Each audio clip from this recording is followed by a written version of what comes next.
Hello, Mr. Nutcracker. Are you ready for an adventure? Let's go!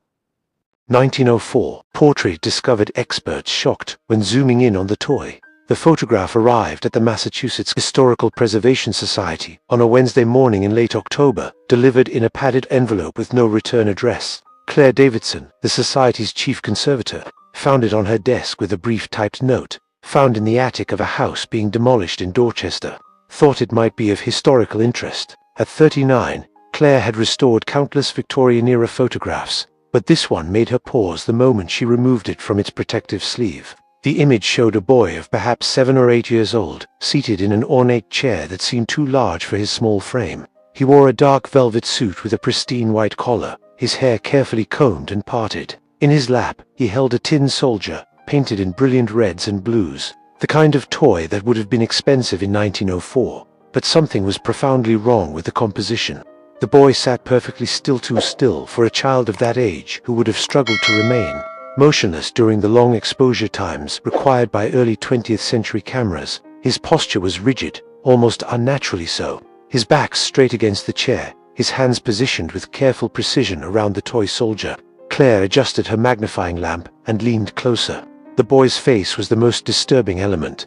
His eyes were open, staring directly at the camera, but there was an absolute absence of expression, no hint of boredom, no suppressed fidgeting, no trace of the awkwardness most children showed when forced to sit for formal portraits. His skin had a waxy quality that seemed wrong, even accounting for the photographic techniques of the era. She turned the photograph over.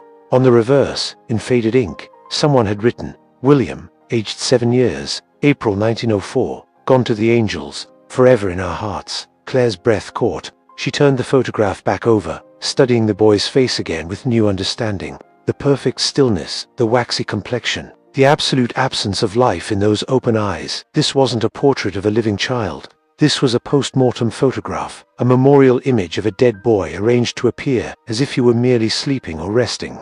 The practice had been common in the Victorian era and into the early 1900s, when childhood mortality was high and photography expensive. For many families, a post-mortem photograph was the only image they would ever have of a child who died young.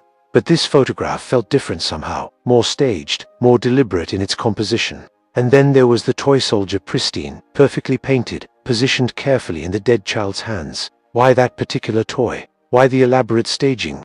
Claire reached for her phone to call Dr. Marcus Webb, a historian who specialized in Victorian mourning practices and post-mortem photography. Dr. Marcus Webb arrived at the Preservation Society the following morning, his academic interest immediately evident in the way he studied the photograph. At 52, Marcus had spent 25 years researching death culture in America, and his expertise in post-mortem photography was unmatched. He examined the image with a practiced eye, noting details Claire had missed. "The positioning is very careful," he said, pointing to the boy's hands. "See how the fingers are arranged around the toy. That required time and effort." Post-mortem photography was often rushed rigor mortis, set in quickly, making positioning difficult. But whoever arranged this child took great care. The note on the back says his name was William, died April 1904 at age 7. Claire said, "Do you recognize the photographer's mark?" Marcus turned the photograph over, studying the embossed stamp in the lower corner, Hartley & Sons, Boston. They were one of several studios that specialized in memorial photography. They had a reputation for sensitivity and artistry in these difficult situations. He pulled out a reference book from his leather satchel, flipping to a section on Boston photography studios. Hartley & Sons operated from 1885 to 1912. The family business was known for treating grieving families with particular compassion. They would come to homes rather than requiring families to transport deceased loved ones to the studio. So this was likely taken in the family's home. Claire asked, "Almost certainly." The chair, the backdrop, these were portable elements photographers brought with them. "Look at the lighting." Marcus indicated subtle shadows in the image. Natural window light, supplemented by reflectors. Very typical of home sittings. Claire studied the boy's clothing again. The suit is expensive. The family had some means. Yes, but notice the toy soldier. It's not just any toy, it's hand-painted with remarkable detail. These were luxury items in 1904, often imported from Germany or France. This wasn't a toy a 7-year-old would have played with roughly. It's too pristine. What are you suggesting? Marcus met her eyes. "I'm suggesting this toy was bought specifically for this photograph. It was never played with. It was a prop, chosen for a specific reason. Claire felt a chill run through her. Why would grieving parents buy an expensive toy for their dead child's photograph? That, Marcus said quietly, is what we need to find out. Because in my 25 years studying postmortem photography, I've learned that every choice made in these images had meaning. The clothing, the positioning, the objects included, they all told a story. We just need to understand what story William's parents were trying to tell. He photographed the image from multiple angles, documenting every detail. I'll search historical records for families with a child named William, who died in April 1904. Boston death certificates from that era are well preserved. We should be able to identify him. Marcus returned 3 days later with a thin folder of documents, his expression grave. He spread papers across Claire's workbench, photocopies of death certificates, census records, and newspaper obituaries. I found him, Marcus said. William Ashford, born March 1897, died April 15, 1904. Address, 238 Beacon Street. He paused, letting Claire absorb the significance of the address. Beacon Street in 1904 was one of Boston's most prestigious addresses, home to wealthy merchants and professionals. Claire examined the death certificate. The handwriting was elegant but difficult to read. What does it say for cause of death? That's where it gets complicated. The official cause is listed as diphtheria. But look at this. Marcus pulled out a newspaper clipping from the Boston Herald, dated April 18, 1904. Tragedy on Beacon Hill. Young William Ashford, son of prominent physician Dr. Robert Ashford and his wife Margaret, has died at age 7. The family requests privacy in their time of grief. Memorial service to be held privately. It's unusually brief for a prominent family, Claire noted. Exactly. Wealthy families typically had lengthy obituaries listing the child's qualities, the family's grief, details about the funeral. This is perfunctory, almost dismissive. Marcus pulled out another document, and there's this a second newspaper notice. This one from 3 days later in the evening transcript. The Ashford family wishes to clarify that their son William's death was due to natural illness and not to any preventable cause. The family asks that speculation cease and their privacy be respected. Claire frowned. That's an odd thing to publish. Why would they need to clarify the cause of death? Because people were talking. In a community like Beacon Hill, rumors spread quickly. Something about William's death made people suspicious enough that the family felt compelled to issue a public statement. Marcus spread out more documents. The 1900 census showing the Ashford family. Robert, age 35, physician. Margaret, age 32, and children William, age 3, and Elizabeth, age 1. The 1910 census showed only Robert, Margaret, and Elizabeth. Dr. Robert Ashford was a prominent physician with a practice on Commonwealth Avenue. Marcus continued. He specialized in childhood diseases, ironically. He published several papers in medical journals about the treatment of scarlet fever and diphtheria in children. Claire looked at the photograph again, at William's carefully positioned body, the expensive toy soldier in his hands. What really killed him? That's what we need to find out.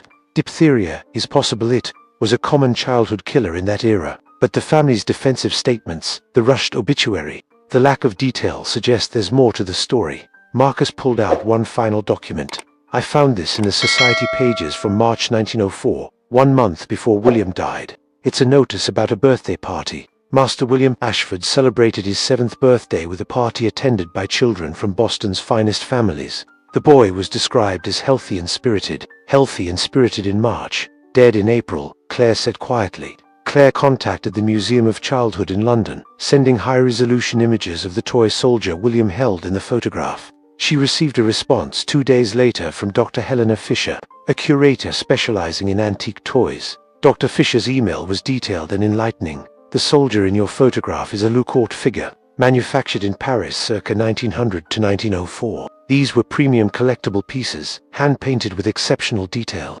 They were not children's playthings in the traditional sense, but rather display pieces collected by adults. Each figure costs approximately 5 francs, equivalent to several dollars in 1904 American currency, a significant sum. Claire shared the information with Marcus over coffee at a cafe near the Preservation Society. So this wasn't a toy William would have played with. It was a collector's item, which raises the question, why is he holding it in his memorial photograph? Marcus stirred his coffee absently.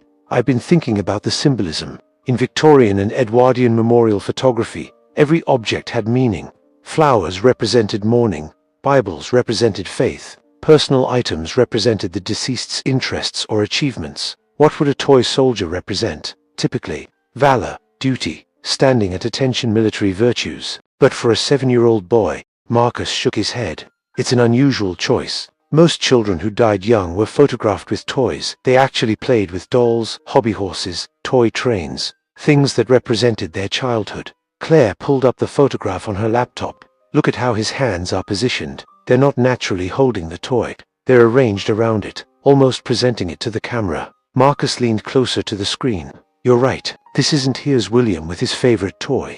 This is Here's William with this specific object that means something. But what? Marcus sat back. I think we need to talk to Dr. Fisher about something else. These Lucourt figures, were they ever customized? Could someone commission a specific figure? Claire sent another email to Dr. Fisher, asking about customization options.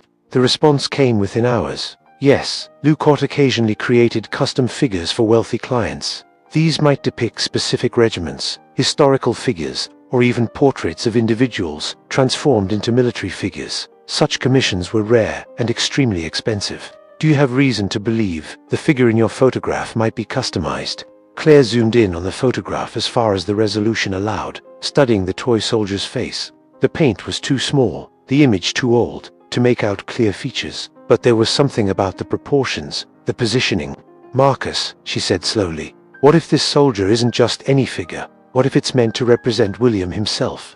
Marcus took the laptop, examining the image carefully. After several minutes, he nodded. The height proportions of the figure, they're childlike rather than adult. Lucourt figures typically depicted adult soldiers, but this one has a shorter, younger appearance. And the uniform. He pulled up reference images of Lucourt soldiers. Standard Lucourt figures wore historically accurate military uniforms, but this one, the uniform is simplified, almost costume-like. This could be a custom piece. Why would parents commission a toy soldier in their son's image? Claire asked. Marcus spent the next week searching newspaper archives and historical society records, looking for any additional information about the Ashford family. He found it in an unexpected place: the archives of the Boston Latin School, one of the city's oldest and most prestigious educational institutions. He called Claire with barely contained excitement. I found something. William had an older brother. The census records only showed William and his younger sister Elizabeth, Claire said. That's because the older brother, Thomas, died in 1902. He was 12 years old. I found his memorial plaque at Boston Latin School. But here's the important part. I found a letter in the school archives, written by Dr. Robert Ashford to the headmaster after Thomas's death. Marcus read from his notes. Dr. Ashford wrote, "My son Thomas was a student of exceptional promise, whose life was cut tragically short. In his memory, I am establishing a scholarship for deserving students. Thomas was fascinated by military history and collected toy soldiers with great passion. It was his dream to attend West Point. Though that dream will never be realized, I hope his legacy will inspire other young men to pursue excellence in service to their country." Claire felt pieces clicking into place. The toy soldiers were Thomas's collection. Yes, and here's the crucial detail. I found Thomas's death certificate. Cause of death: accidental drowning, April 1902. He drowned in the Charles River during an outing with friends. 2 years before William died. Claire said, exactly 2 years. William died in April 1904. Thomas died in April 1902. And look at this. Marcus sent Claire a photograph via email. This is Thomas's memorial photograph, held in the Boston Latin School archives. Claire opened the image on her screen. It showed a boy of about 12, seated formally, wearing a school uniform, and in his hands, he held a toy soldier different from William's, but clearly from the same collection, the same manufacturer. The parents photographed Thomas with one of his beloved toy soldiers, Claire said. It represented his passion, his dream of military service. Now look at William's photograph again, Marcus said. The staging, the formality, the toy soldier in his hands that mirrors Thomas's memorial photograph. The parents were creating a visual connection between the two boys. Claire studied both photographs side by side. The similarities were striking: the formal positioning, the careful arrangement of hands around the toy. Even the lighting seemed deliberately similar. Why? Claire asked. Why create this visual echo? Marcus was quiet for a moment. I think, he said slowly, that we need to understand how William actually died. And I think the answer might involve Thomas's death 2 years earlier. He paused. Claire, I found something else in the newspaper archives. A brief notice from May 1902, 1 month after Thomas drowned. It mentions that Dr. Ashford's younger son, William, then 5 years old, had been with Thomas when he drowned. William had witnessed his brother's death. Claire and Marcus met with a child psychologist who specialized in historical trauma, Dr. Patricia Lawson, in her office overlooking Boston Common. They explained what they'd uncovered about the Ashford family: two brothers, one who drowned while his younger brother watched, the second brother dead 2 years later. Dr. Lawson listened carefully, taking notes. "Tell me about the ages." "Thomas was 12 when he drowned. William was 5. "Yes, William would have been 7 when he died in 1904, Marcus confirmed. "The age when children begin to process complex guilt and trauma in more sophisticated ways," Dr. Lawson said. "At 5, William would have witnessed something traumatic, but might not have fully understood the permanence or his potential role. By 7, he would be old enough to reconstruct the event, to blame himself, to carry what we would now call survivor's guilt." Claire showed Dr. Lawson the 2 memorial photographs.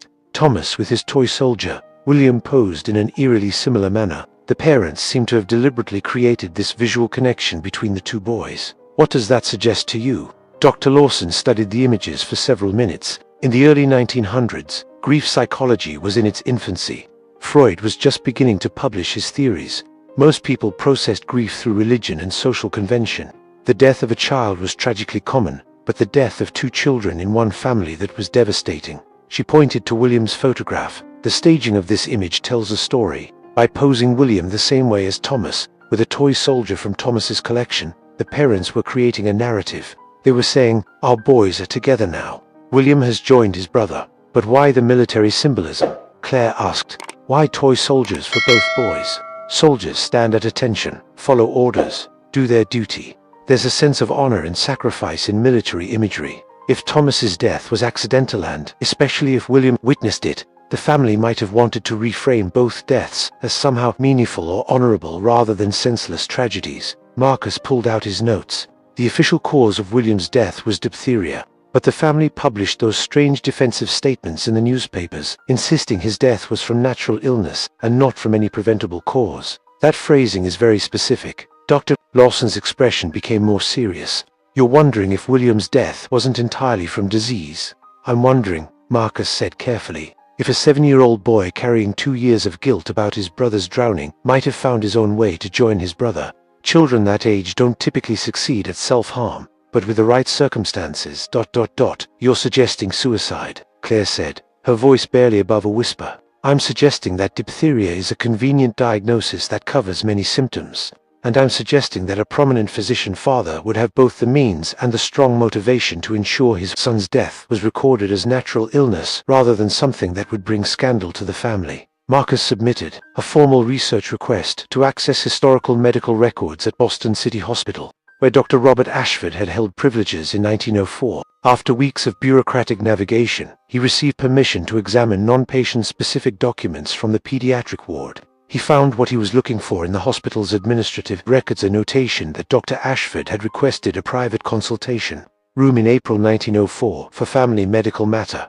The entry was dated April 14th, 1 day before William's death certificate was filed. Marcus showed the entry to Claire. He brought William to the hospital the day before he died, but there's no admission record, no treatment notes. Whatever happened in that consultation room wasn't officially documented. Claire had been conducting her own research. Searching through archives of Dr. Ashford's published medical papers, she found an article he'd written in 1903 for the Journal of Pediatric Medicine titled "Diphtheria in Young Children: Diagnostic Challenges and Treatment Protocols." "Listen to this," she said, reading from the paper. "The early symptoms of diphtheria: fever, weakness, difficulty breathing, can mimic other conditions and may not present with the characteristic throat membrane until advanced stages. In some cases, by the time definitive diagnosis is made, the disease has progressed beyond effective treatment." He was an expert on diphtheria, Marcus said. He would have known how to recognize it early, and he would have known how to treat it, or how to make another condition look like it, Claire added quietly.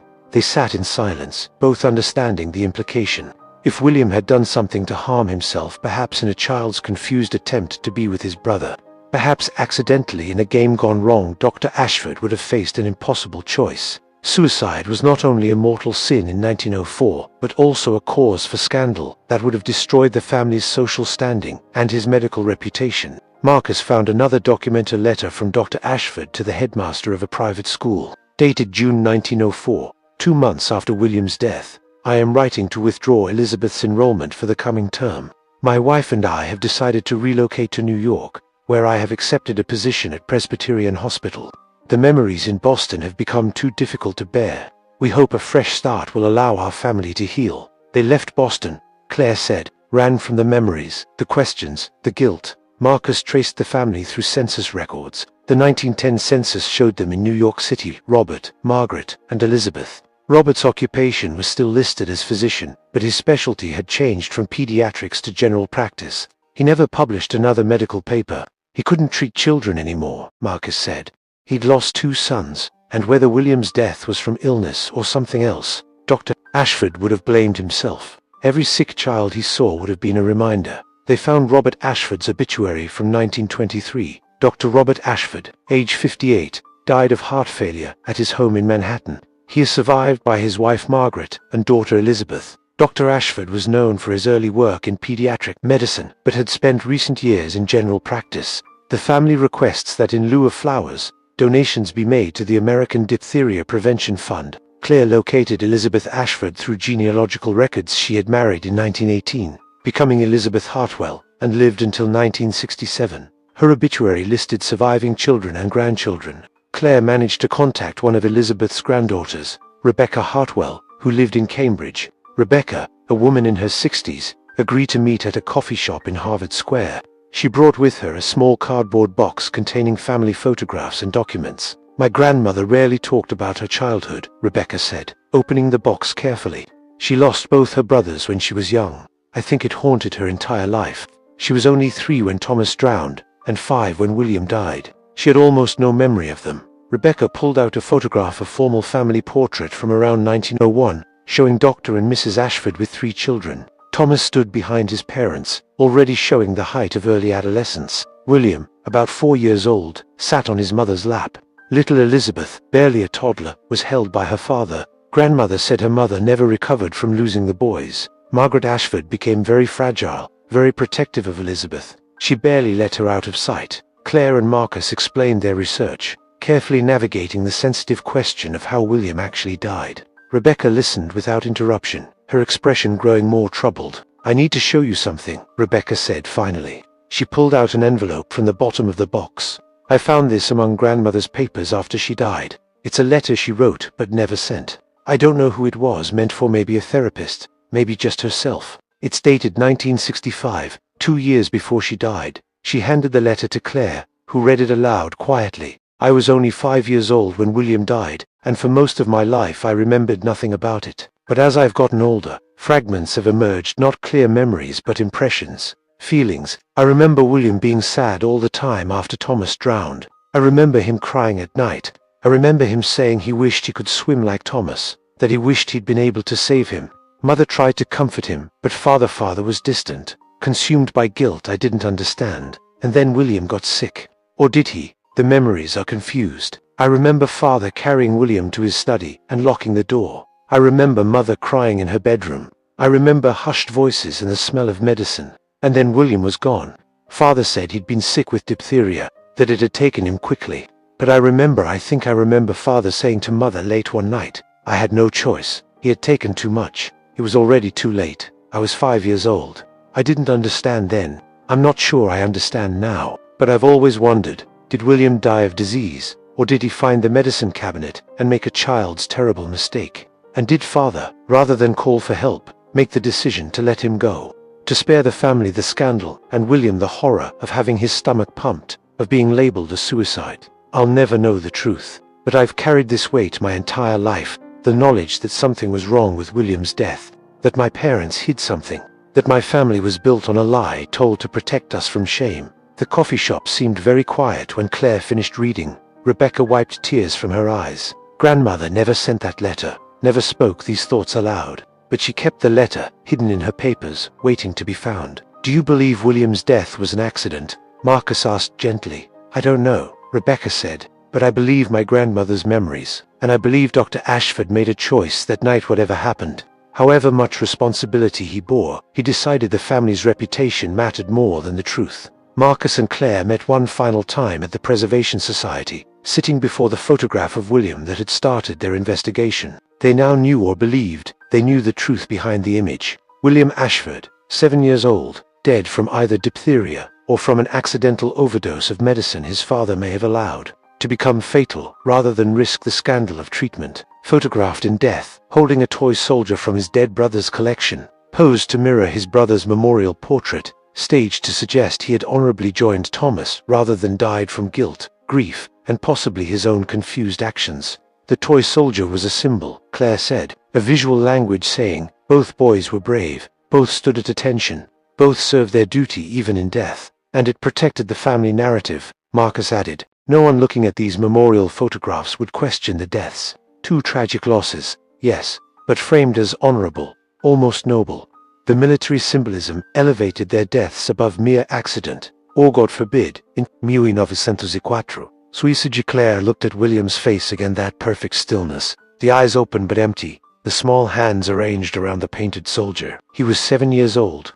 He'd watched his brother drown 2 years earlier. He carried that trauma until it destroyed him, whether through making him vulnerable to illness or through his own actions. And then his parents staged this photograph to hide the truth. Not just hide it, Marcus corrected gently, to rewrite it, to give William's death a meaning and dignity that the actual circumstances might not have allowed. In their grief and shame, they created a fiction that would comfort them and protect their surviving daughter from scandal. Marcus pulled out copies of both memorial photographs. Thomas and William, brothers separated by 2 years in death, united in these carefully staged images. You know what's most tragic? These photographs worked. For over a century, no one questioned them. They were simply memorial images of 2 boys who died young. The truth was successfully buried, until we found the defensive newspaper notices, until we traced the family history, until Elizabeth's letter surfaced. Claire said, even then, we can't be absolutely certain what happened. We have circumstantial evidence, suggestive patterns, a granddaughter's fragmentary memories, but we'll never have definitive proof. Maybe that's appropriate, Marcus said. Maybe some truths are meant to remain partially hidden, known but not proven, understood but not spoken aloud. Claire prepared the photograph for proper archival storage, along with a detailed documentation of their research. She wrote a careful summary of their findings, noting the historical context of post-mortem photography, the significance of the toy soldier, the family's tragic history, and the questions that remained unanswered. What will the archive labels say? Marcus asked. Claire thought for a moment. William Ashford, 1897 to 1904. Memorial photograph. The staging of this image reflects complex family grief following the loss of 2 sons and the evolving practices of commemorative photography in early 20th century America. Diplomatically vague, Marcus noted with a slight smile. Appropriately respectful, Claire countered. These were real people who suffered real tragedies. Whatever choices Dr. and Mrs. Ashford made, they were made in grief, trying to protect their surviving child and preserve what remained of their family. 3 months later, Claire organized a small exhibition at the Massachusetts Historical Society titled Silent Witnesses: The Truth Behind Memorial Photography. The exhibition explored post-mortem photography as both art form and social practice, examining how families used these images to process grief, memorialize loved ones, and sometimes rewrite painful histories. William Ashford's photograph was displayed alongside Thomas's with explanatory text describing the boys' deaths and the symbolic connection their parents created between the memorial images. The text was carefully worded, noting the family's losses without speculating definitively about the exact circumstances of William's death. Rebecca Hartwell attended the opening, bringing her adult children. They stood together before their ancestors' photograph. 3 generations looking at a boy who had died more than a century ago. Rebecca read the explanatory text aloud to her children, then added quietly, "My grandmother carried the weight of what might have happened for her entire life. Maybe this exhibition will finally let her rest." The exhibition attracted attention from scholars studying Victorian death culture, childhood mortality, and the history of grief. Several visitors shared their own family stories of post-mortem photographs, memorial practices, and the ways families in earlier eras had processed loss with limited psychological understanding or social support. One visitor, an elderly man, stood before William's photograph for nearly an hour. Finally, he approached Claire. "My great-uncle died in 1906, at age 6, he said.